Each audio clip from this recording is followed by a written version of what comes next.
raising crops and living in towns of 1,000 people, which no evidence now can be found. Well, that claim now looks even sillier because Pascoe sent a begging letter asking for help to save his Black Duck Foods business, which sells supposedly Aboriginal food that he's grown on his farm. And he writes, "To be honest with you, Black Duck Foods is currently living hand to mouth. We need your help to keep going. Together we can recenter Indigenous knowledges and agricultural practices at Australia's heart to secure a strong, resilient and sustainable future." Well, that letter must be embarrassing for the University of Melbourne, which actually appointed Pascoe as its Enterprise Professor of Indigenous Agriculture, so he could preach that everything would be peachy if he just grew and ate more Aboriginal foods, like the flour from native grasses that he's grown on his farm, flour that he sells for $90 for just 250 grams. That works out to $360 a kilo, which he says is great for making bread or pancakes. Joining me is author and quadrant columnist Tony Thomas, who's written extensively on this Bruce Pascoe phenomenon.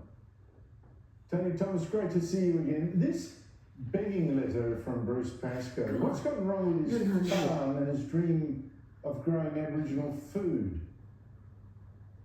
Well, it was never viable. It was all just a fantasy, and the trouble is that trying to grow these native seeds, they're very low yield, and it's all involves a heap of hand work. So he's had to have 3 to 5 full-time paid Aboriginal labourers on his little farm, 50 hectares, for the past 4 years, and this has cost the charity that he runs $1.2 million, and for the output from the farm, it's barely $40,000. So $1.2 million just in wages, $40,000 worth of output. It's not a very brilliant economic model. But there have been a lot of donations already to this farm, to this business as well, haven't there? Well, in 4 years, he's taken in $1 million in donations. Keep in mind that this is a charity at arm's length from him personally. He's the landlord of the farm and the charity's the tenant. So I could actually tell you where he had $1 million donations, and then he had 1.2 million taxpayer grants, one way or another. So that's $2.2 million has gone into the farm, and basically nothing's come out of it. So you might be wanting to ask, well, where did all that 2.2 million go? And so apart from the wages of 1.2 million, he spent $300,000 on consulting. The farm paid him $150,000 rent. The farm bought his farm gear and I suppose tractors and stuff for $80,000. He spent $60,000 on new vehicles, and he spent another $60,000 just on legal and accounting ritzy law firms.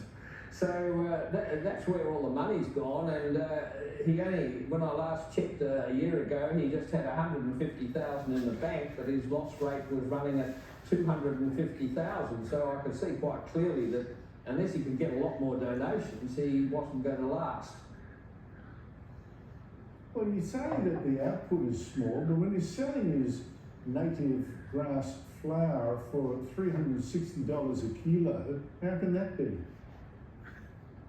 Yeah, well, it's just a little boutique stuff for tourists, basically.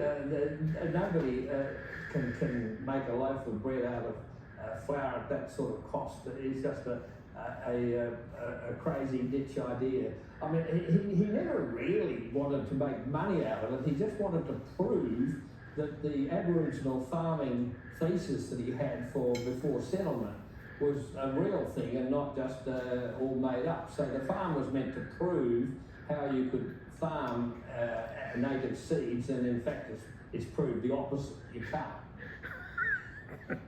Well, that is exactly the point, isn't it, Tony? And I'm not having this segment just to dance on his grave, so to speak.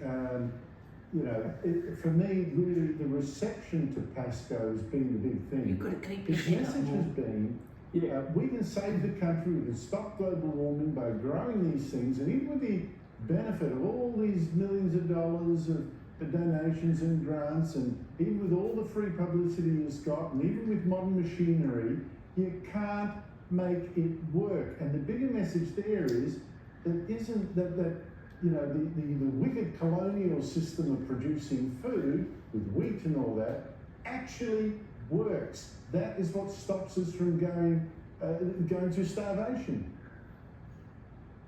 Yeah, well, the Australian broadacre farming is the envy of the world. We are the world's greatest and most productive farmers. Our productivity is just enormous. So instead of disparaging this, which school kids are being taught to believe that our traditional broadacre farming is despoiling the environment and heating up global warming, and Pascoe says we should get rid of all cattle, all livestock, all hard livestock. Well, wouldn't that be great?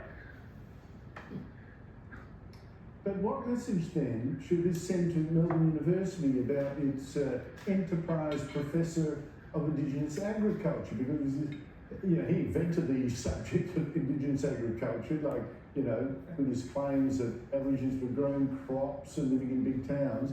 What should it actually tell the university now about it giving him this honour, this subject matter in its university? Well, it was just a terrible appointment. An enterprise professor is not a normal professor. They're meant to be titans of industry, globally respected for their entrepreneurship, their fantastic business success. Things like, huge success in Silicon Valley and things like that. And in point of fact, I can tell you what an enterprise professor is meant to have. They're meant to have peak level leadership. This is must have. They've got to be outstanding in industry, an outstanding track record, and they've got to have highly developed expertise and commanding respect from all over the world's industry. Now, would you really think that Bruce Pascoe would live up to any of this? So the university, just in a moment of madness, led by the Vice-Chancellor and Marcia Langton, trotted out Bruce as their great new acquisition of an enterprise professor. Let me just correct you, as their Aboriginal enterprise professor. They made a big fuss at the time about him being Aboriginal. I know they're now silent on that. They removed those claims from his website, but that was why they appointed him. And now he's neither Aboriginal nor successful in even a small farm by the methods that he recommends for the whole country. So I think the Melbourne University should look to its look at its soul and realise it's made a fool of itself by appointing him. Tony Thomas, thank you so much for your time. Okay, thanks. After the break, here's